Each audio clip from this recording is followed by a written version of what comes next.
Assalamualaikum students. In this video we are going to discuss about the conservation of biodiversity.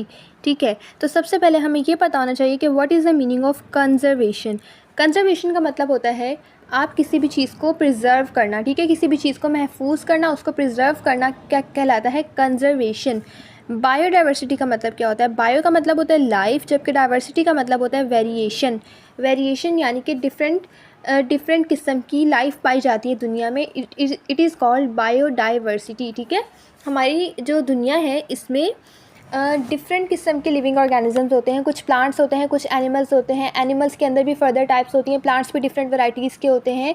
तो इसको हम बोलते हैं बायोडाइवर्सिटी, यानी कि variation in life. Living organisms क्या होते हैं? डिफरेंट काइंड्स के होते हैं। तो अब हमने आज का हमारा टॉपिक क्या है? कंजर्वेशन ऑफ बायोडाइवर्सिटी, यानी कि हम बायोडाइवर्सिटी को कैसे महफूज कर सकते हैं। ठीक है, तो स्टार्टिंग विद द पैराग्राफ क्या कह रहे हैं कि Pakistan is the mixture of landscapes.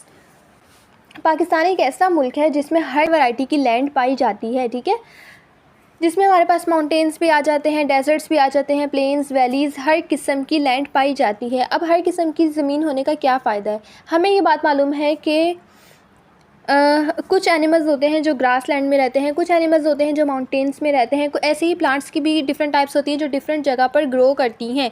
तो अब डिफरेंट काइंड ऑफ लैंडस्केप्स होने का ये फ़ायदा हो गया कि पाकिस्तान में wide variety of living organisms पाए जाते हैं, यानी कि पाकिस्तान की भी बायोडाइवर्सिटी की एक बहुत ज़्यादा वाइड रेंज है। तो अब हम पढ़ेंगे कि हम किस तरह से बायोडाइवर्सिटी को कंजर्व कर सकते हैं। ठीक है, अच्छा, तो इस पूरे पैराग्राफ में ऐसा कोई ख़ास बात नहीं है, वही बात है जो अभी मैं आपको एक्सप्लेन कर चुकी हूँ। You will find plants, deserts, forest, hills and plateaus. Different kind की आपके पास लैंड है पाकिस्तान में। There are coastal areas along the Arabian sea and mountains of the Karakoram range in the northern part of the Pakistan. Coastal area बोलते हैं साहिली इलाकों को, वो इलाके जो समंदर के पास होते हैं। तो कह रहे हैं कि हमारे पास पहाड़ और वादियाँ और डिफरेंट काइंड की लैंड्स हैं, जिसमें हमारे पास कोस्टल एरियाज़ भी आ जाते हैं और पहाड़ों की एक वाइड रेंज है। ठीक है, the diversity contain diversified habitats and landscapes that support a rich biodiversity of both fauna and flora. Fauna कहते हैं एनिमल्स को, जबकि फ्लोरा कहते हैं प्लांट्स को। ठीक है, arid and semi arid regions covering almost 80% of the total land area of the country. Arid कहते हैं डेजर्ट एरियाज़ को। कह रहे हैं कि हमारे पास खुश्क यानी डेजर्ट एरियाज़ और दूसरे जो हमारे पास नॉर्मल लैंड होती है, ये कंस्टिट्यूट करती है about 80% of the total biodiversity of our country.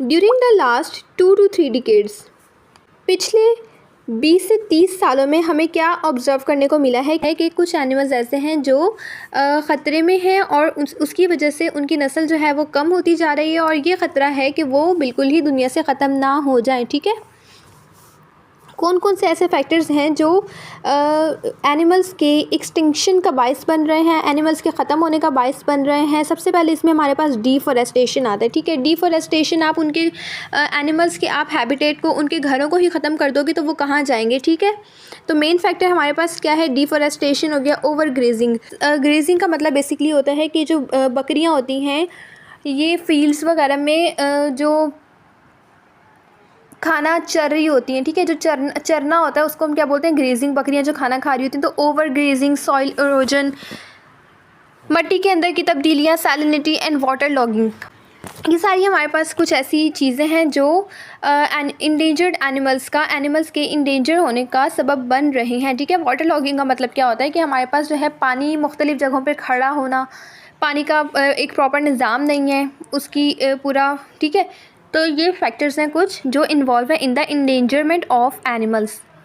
The continuing loss of forest habitat with its associated fauna and flora will have serious implications for the nation's other natural and agricultural ecosystem। अब हमारा deforestation हम करे जा रहे हैं, इसका क्या नुकसान हो रहा है कि हमारे उन जंगलात में रहने वाले प्लांट्स और उन जंगलात के एनिमल्स जो हैं वो ख़त्म हो रहे हैं। अब उन एनिमल्स और प्लांट्स का ह्यूमन लाइफ पर भी तो बहुत ज़्यादा इम्पैक्ट होता है, वो हमारे लिए भी इम्पॉर्टेंट होते हैं। फॉर एग्ज़ाम्पल प्लांट्स जो हैं, दरख्त हमें पता है कि इन्वायरमेंट के लिए बहुत ज़्यादा अच्छे होते हैं। दरख्त की लकड़ी मुख्तलिफ़ जगहों पर इस्तेमाल होती है, कुछ हर्ब्स वगैरह होती हैं, जड़ी बूटियाँ होती हैं हैं। तो अब जब हमारे पास वैरायटी ऑफ लाइफ ख़त्म हो रही है तो क्या होगा, इसका लिविंग ऑर्गेनिजम्स को भी नुकसान होगा। That is why conservation of biodiversity is very important, क्योंकि जो हमारे पास डिफरेंट वैराइटीज़ ऑफ लाइफ अल्लाह ताला ने बनाई है ये हमारे लिए बहुत ज़्यादा बेनिफिशियल हैं, ठीक है। तो this is the main reason कि हमें बायोडाइवर्सिटी को कंजर्व करना है।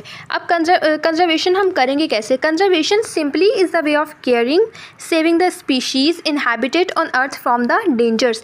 तो कंजर्वेशन का मतलब सिंपली ये होता है कि आप जो हमारे पास डिफरेंट वैराइटीज़ ऑफ लाइफ हैं उनकी केयर करें, ठीक है। उनके रहने की जो अच्छी जगह है आप उनको उनके अंदर जाके छेड़छाड़ ना करें। फॉर एग्ज़ाम्पल अगर कोई दरख्त जंगलात में रह रहे हैं तो आप जंगलात की कटाई ना करें, और डिफरेंट जो अल्लाह ताला ने हमारे ज़मीन के हिस्से बनाए हैं आप उनमें जाकर अपनी तब्दीलियाँ ना करें, ठीक है। तो इस तरह से हम कंजर्वेशन ऑफ बायोडाइवर्सिटी कर सकते हैं।